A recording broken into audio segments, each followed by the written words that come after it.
The conviction that there is a single God who has created the universe and rules the universe is arguably one of the most important historical phenomena.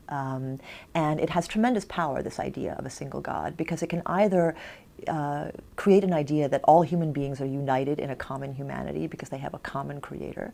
But it can also lead to division if people start arguing about what the attributes of this creator God are. In antiquity, in the ancient world, all ancient peoples, so far as we know, worshipped an array of gods, and including, this is true also of the Hebrews in the earliest part of their history, and we know this from their own scriptures. In fact, the Ten Commandments suggest this when Yahweh, the God of the Hebrews, says in the first commandment, "You shall have no other gods before me." He means precisely that there are a lot of gods out there, but I am the one that you should be worshiping. So the Hebrews make no secret of this fact.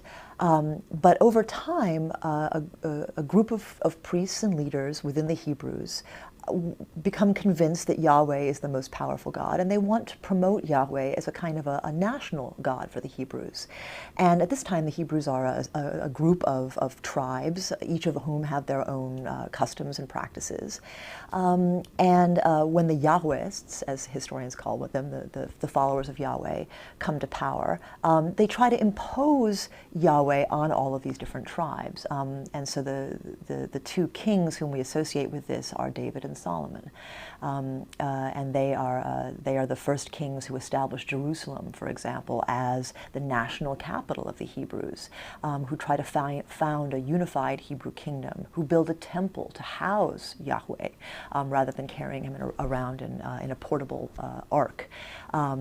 But this attempt to impose monotheism on the Hebrew tribes was actually ultimately unsuccessful. After the death of Solomon, David's son, the Hebrew kingdoms fragment.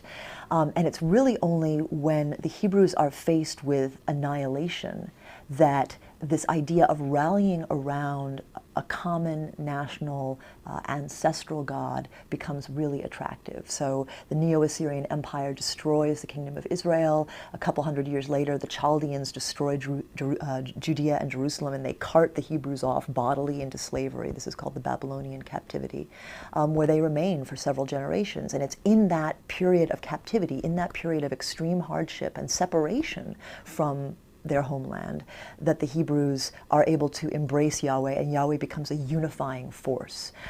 So that's the extraordinary story, is that the religion of the Hebrews becomes the religion of Judaism, the religion that can survive outside of Judea as a unifying force.